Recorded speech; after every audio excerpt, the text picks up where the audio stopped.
From wealth creator. ஒரு last 2 செஷன்ஸாக வந்து video போட முடியல, லெவல்ஸ் எதுவும் கொடுக்க முடியல. ஒரு டெக்னிக்கல் ரீசன்னால் என்னால் கொடுக்க முடியல. ஸோ அதுக்கு ஃபஸ்ட் அப்பாலஜிஸ் கேட்டுக்கிறேன். ஸோ இன்றைக்கி மார்க்கெட் வந்து பார்த்தீங்க அப்படின்னா நல்ல ஒரு புல் பேக் கொடுத்து மேலே வந்திருக்காங்க. ஸோ அதுக்கு ரீசன் என்னென்னா, ஒரு 5 டேஸ்க்கு வந்து வாரம் ஸ்டாப் பண்ணுறதா ட்ரம்ப் நேற்று அனௌன்ஸ் பண்ணதுனால இன்ஸ்டண்ட்டாகவே ஒரு 1000 பாயிண்ட்ஸ் வந்து நிஃப்டி ஸ்பைக் அப் ஆச்சு நேற்று ஈவினிங். ஸோ அதுக்கப்புறம் வந்து கொஞ்சம் அப்ஸ் அண்ட் டவுன்ஸ் இருந்துச்சு. ஸோ அந்த இம்பாக்ட் தான் குளோபல் மார்க்கெட் எல்லாமே ரெக்கவர் ஆன இம்பாக்ட் தான் இன்றைக்கி இந்தியன் மார்க்கெட்லேயே இருந்துச்சு. ஸோ அதனால தான் இந்தியன் மார்க்கெட்டில் இன்றைக்கி ஒரு கேப் அப் நடந்தது. ஸோ கேப் அப் நடந்த மார்க்கெட்டாக இருந்தாலும் காலையில் நடந்த கேப்பை வந்து ஃபில் பண்ணுறதுக்காக மார்க்கெட் கொஞ்சம் கீழே வந்து அக்குமுலேட் ஆனாங்க. ஸோ கீழே வந்து அக்குமுலேட் ஆகிட்டு அகைன் வந்து மேலே போயிட்டாங்க. ஸோ ஓஐ டேட்டா அனலைசிஸ் பார்ப்போம். நாளைக்கான லெவல்ஸ் கொடுக்குறேன். ஸோ அதுக்கு முன்னாடி ஓஐ டேட்டா அனலைசிஸை வந்து ஒரு அனலைஸ் பார்த்துடலாம்.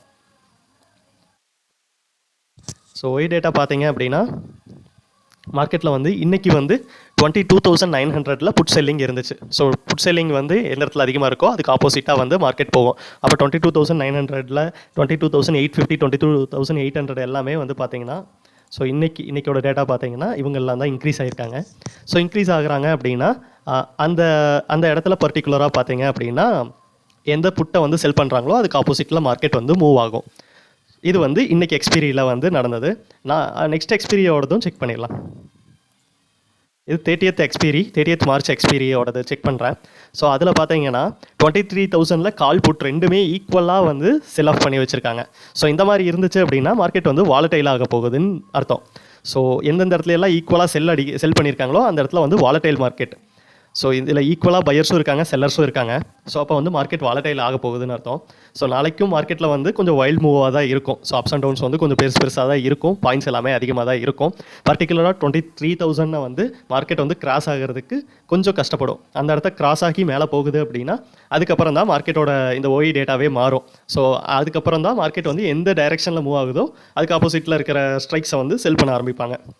ஸோ இன்றைக்கி வந்து பார்த்தீங்கன்னா லாஸ்ட் மினிட்ல செல் பண்ணி வச்சிருக்கிறது இதுதான். அப்புறம் 22,500லேயும் புட் செல்லிங் அதிகமாக இருக்குது. அதாவது இந்த இடத்துல புட் செல்லிங் அதிகமாக இருக்குது அப்படின்னா கால் சைடு மார்க்கெட் போயிருக்குன்னு அர்த்தம். ஸோ இன்றைக்கி கால் சைடு மார்க்கெட் மேலே வந்துருச்சு.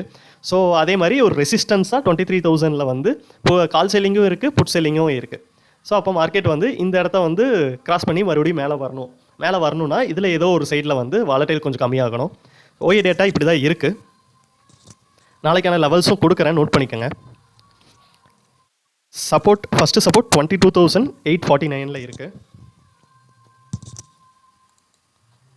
22,849 ஃபஸ்ட்டு சப்போர்ட்.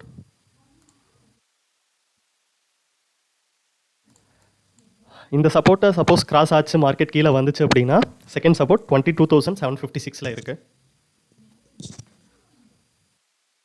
22,756. Final support 22,653. இதான் மார்க்கெட்டில் final support. And resistance levels பார்த்துடலாம். First resistance 23,067.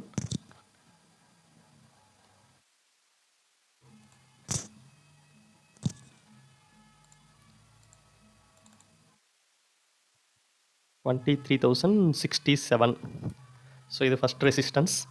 Second resistance 23,163. 23,163. And final resistance 23,271.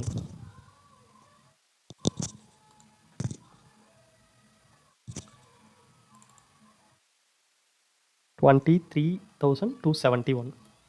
So இது ஃபைனல் ரெசிஸ்டன்ஸ். அதுக்கப்புறம் ஒரு மீடியன் லெவல் இருக்குது 23,080.